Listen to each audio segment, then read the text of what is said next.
What if I told you that the Philippines, this beautiful tropical nation made up of over 7,000 islands, might actually play a role in the Bible's great prophetic timeline?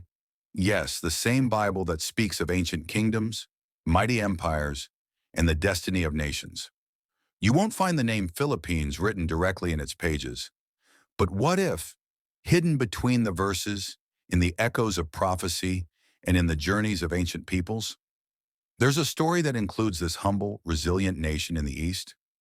Could the Philippines be more than just a country of natural wonders and vibrant culture? Could it be something more? A place with divine purpose? A forgotten connection to the table of nations? Let's go back, way back. After the Great Flood, Noah and his family were the only people left to repopulate the earth. The Bible tells us in Genesis 10 that Noah had three sons, Shem, Ham, and Japheth. And from these three came all the nations of the world. Now here's where it gets interesting. Some Bible scholars and historians believe that the Filipino people, with their wide range of skin tones, facial features, and cultural influences, may be descendants of both Japheth and Ham, two of Noah's sons. Japheth, the eldest, is traditionally linked to the ancestors of many European and Asian nations.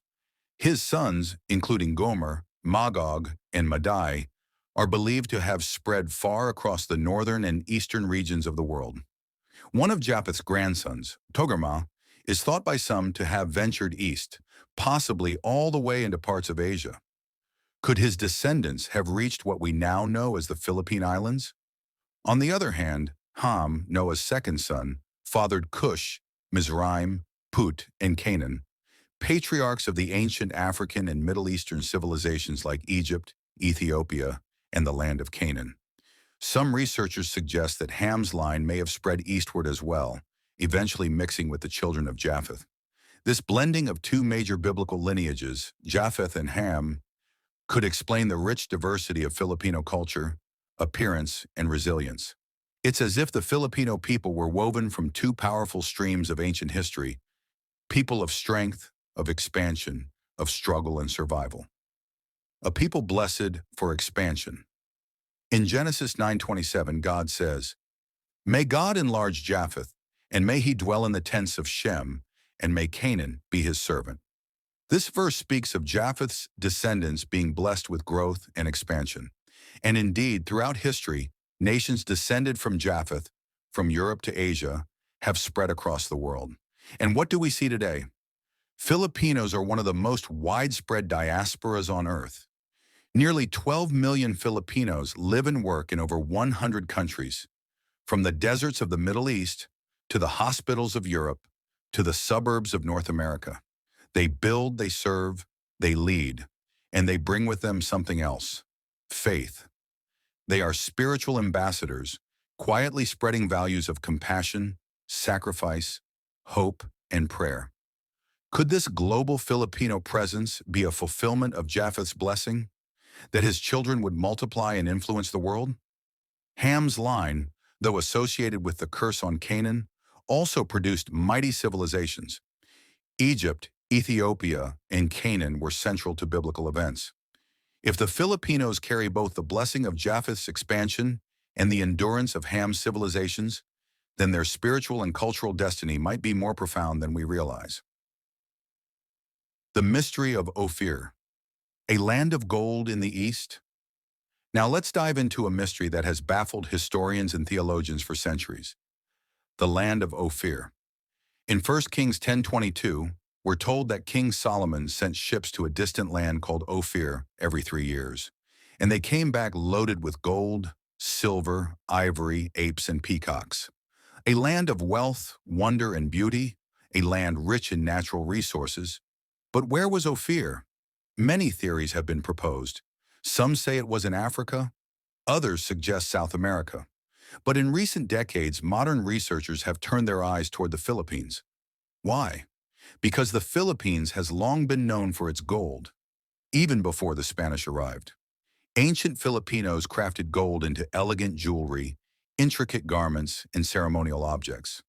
They had advanced trade routes with China, India, and the Arab world. Could it be that the ships of Solomon were sailing not to Africa, but to the islands of the East, to the Philippines? The clues match: a faraway land rich in gold, accessible by sea, filled with exotic animals and valuable goods. While we can't say with absolute certainty that the Philippines is the biblical Ophir, the geographical, cultural, and economic similarities are too strong to ignore. Tarshish and the ships of the last days. Alongside Ophir, the Bible often mentions Tarshish, another distant land connected to maritime trade and riches. In Isaiah 69 we read, "Surely the islands look to me. In the lead are the ships of Tarshish, bringing your children from afar with their silver and gold." Tarshish is often thought to represent global trade and wealth. Traditionally, some scholars place Tarshish in the West, possibly Spain. But in a modern context, it could also represent any great seafaring nation involved in global trade and migration. And what do we see today? The Philippines is one of the world's top providers of seafarers, with hundreds of thousands of Filipino sailors working on cargo ships, cruise liners, and fishing vessels across the globe. The ships of Tarshish carrying riches and people from afar. Could that image also include Filipino seafarers and OFWs, modern-day carriers of blessings and faith? A Christian stronghold in the East. While its connection to ancient lands like Ophir or Tarshish is still debated, one thing is absolutely clear. The Philippines is a spiritual giant in Asia. Over 80% of Filipinos are Christian, with the majority being Roman Catholic. Churches fill the landscape. Bibles are read in households. Worship fills the air on Sundays. The gospel, brought by Spanish missionaries in the 1500s, took root so deeply that today, the Philippines stands as the largest Christian nation in Asia. In a region dominated by Islam, Buddhism, and Hinduism, the Philippines is a beacon of light, a place where faith is not only practiced, but sent out. From missionaries to worship leaders, nurses to domestic helpers, Filipinos carry their faith to the ends of the earth. And in Matthew 24:14, Jesus prophesied, "And this gospel of the kingdom will be preached in the whole world as a testimony to all nations, and then the end will come." In that light, could the Philippines, with its people spread across the globe, quietly preaching the gospel through their lives, be fulfilling this very prophecy? Conclusion: a nation with a hidden calling. So what if the Philippines is not just a tropical paradise? What if it's more than a melting pot of cultures, a tourist destination, or a labor exporting nation? What if it was chosen to carry a message, chosen to preserve faith, chosen to shine the light of Christ in the last days? While its name may not appear in the Bible, the spirit, story, and destiny of the Filipino people just might. A people shaped by suffering, refined by fire, and scattered across the earth, not just to survive, but to serve, to heal, to worship, to bring hope. The Philippines, the islands in the East, may yet reveal their prophetic purpose. Could the Philippines be a hidden key in God's end-time plan? Have you ever wondered why millions of Filipinos live and work in nearly every corner of the world? At first glance, it may seem like simple economics. Better job opportunities, the chance to support families back home. But what if there's a deeper purpose behind this global scattering? What if this movement of people isn't just migration, but a mission? A nation scattered, but with a message wherever Filipinos go.